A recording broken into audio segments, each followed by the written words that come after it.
S.C. Verma, Geometrical Optics का numerical 63. A converging lens and a diverging mirror are placed at a separation of 15 centimeter. The focal length of the lens is 25 centimeter and that of the mirror is 40 centimeter.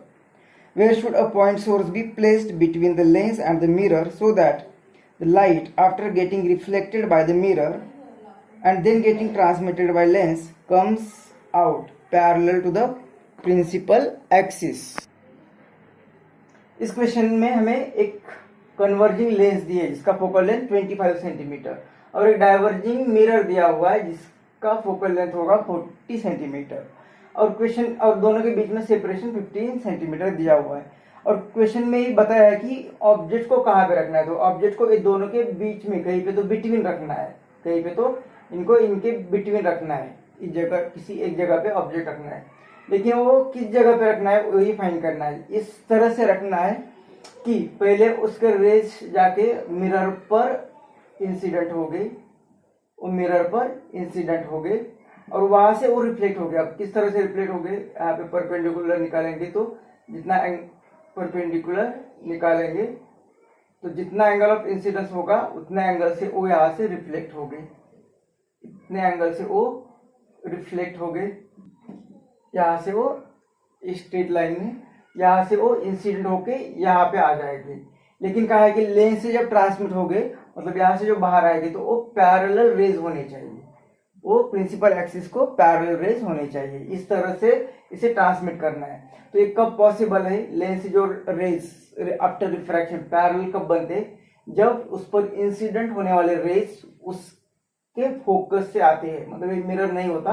तो इस raise को अगर हम extend करते, इस raise को अगर हम एक्सटेंड कर देते तो ये उस लेंस का फोकस होना चाहिए।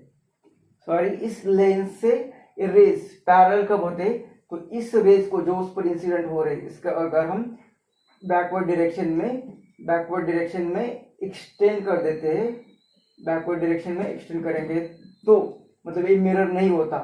तो ये कहाँ पे मिलने चाहिए, इस लेंस के फोकस पर। मतलब जैसे कि यहाँ पे एक ऑब्जेक्ट रखा हुआ है, ये मिरर नहीं है, यहाँ पे हमने ऑब्जेक्ट रखा हुआ है, इस जगह पे ऑब्जेक्ट रखा हुआ है इस लेंस के फोकस पर। तो वो रेज जो आ जाएंगे यहाँ पे इंसिडेंट होगी वो पैरेलल बनेंगे आफ्टर रिफ्रैक्शन। इसका मतलब कि इससे पैरेलल बनने के लिए इस पर जो रेज इंसिडेंट हो रहे वो उसके फोकस से आने चाहिए। अब यहाँ पे मिरर रखा हुआ है और ऑब्जेक्ट तो यहाँ पे है, इसका मतलब कि ये ऑब्जेक्ट से जो रेज इंसिडेंट होने वाले हैं वो इस तरह से रिफ्लेक्ट होने चाहिए कि ऐसा लगना चाहिए जैसे कि वो यहाँ से आ रहे हैं, मतलब इस लेंस के फोकस से आ रहे हैं ऐसा लगना चाहिए। मतलब ये वर्चुअल इमेज होगी इस मिरर की। तो इस मिरर की, इस ऑब्जेक्ट के लिए इमेज यहाँ पे बनेगी। तो ये image will act an object for this lens, इस लेंस के लिए ऑब्जेक्ट होगा और उसकी इमेज इन्फिनिटी पे मिल जाएगी। तो ये कंडीशन के लिए ये जो मिरर इमेज बना रहा है ये इमेज इसके फोकस पे आनी चाहिए। तो इसका फोकस कहाँ पे, तो फोकस एफ फॉर लेंस वो कितना दिया हुआ है हमें 25 सेंटीमीटर और ये मिरर से कितना दूर है वो, मतलब यहाँ पे हमने एक ऑब्जेक्ट रखा हुआ है। अब मिरर के लिए वो इमेज होगी। So virtual image for mirror वो कहाँ पे होनी चाहिए, यहाँ से 25, लेकिन इनके बीच में डिस्टेंस है 15, तो 25 माइनस 15 ये डिस्टेंस होगा। तो वर्चुअल इमेज फॉर मिरर मतलब वी फॉर मिरर कहाँ पे, तो यहाँ से 25 डिस्टेंस ये है, मतलब 25, लेकिन यहाँ इनके दोनों के बीच में 15 का डिस्टेंस है। तो 15 मतलब ये 10 सेंटीमीटर आनी चाहिए, मतलब ये डिस्टेंस जो है वो 10 सेंटीमीटर। तो मिरर की बात करेंगे तो मिरर के लिए v आ गया 10 सेंटीमीटर। तो u कहाँ पे रखना चाहिए ये फाइंड करना है। f भी दिया है तो ये मिरर इक्वेशन यूज करेंगे, मिरर फॉर्मूला तो होता है 1/f is equal to 1/v plus 1/u। 1/f कितना है 40 इज इक्वल टू 1/v तो ये 10 प्लस 1/u वही फाइंड करना है।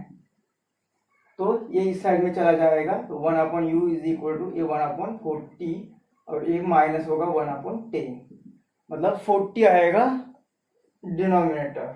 40 आने के लिए यहाँ पे 4 से मल्टीप्लाई किया तो यहाँ पे भी करना पड़ेगा, तो 1 - 4 आएगा -3। तो u की वैल्यू आएगी, ये दोनों का इन्वर्स करते, यहाँ पे इन्वर्स किया यहाँ पे इन्वर्स करते, ये आएगा -40/3। तो इसका डिवीजन करेंगे तो ये आएगा 3 × 1 = 3, 1 रहा 13 और ये 3 3 आता रहेगा और ये माइनस, मतलब ऑब्जेक्ट यहाँ से जो ऑब्जेक्ट होगा ये u कहाँ पे रखना चाहिए हमें, माइनस साइन बताता है कि वो लेफ्ट साइड में, लेकिन ये आंसर 13.33 इतना उसका डिस्टेंस होगा। ये होगा u की वैल्यू। आंसर जो दिया है वो लेंस से डिस्टेंस दिया है, तो ये दोनों के बीच में 15 सेंटीमीटर और यहाँ से यहाँ तक हमने फाइंड किया 13.33, तो लेंस से वो डिस्टेंस कितना होगा, तो ये यहाँ टोटल 15 माइनस ये 13.33, तो 1.67 सेंटीमीटर फ्रॉम ये लेंस आएगा।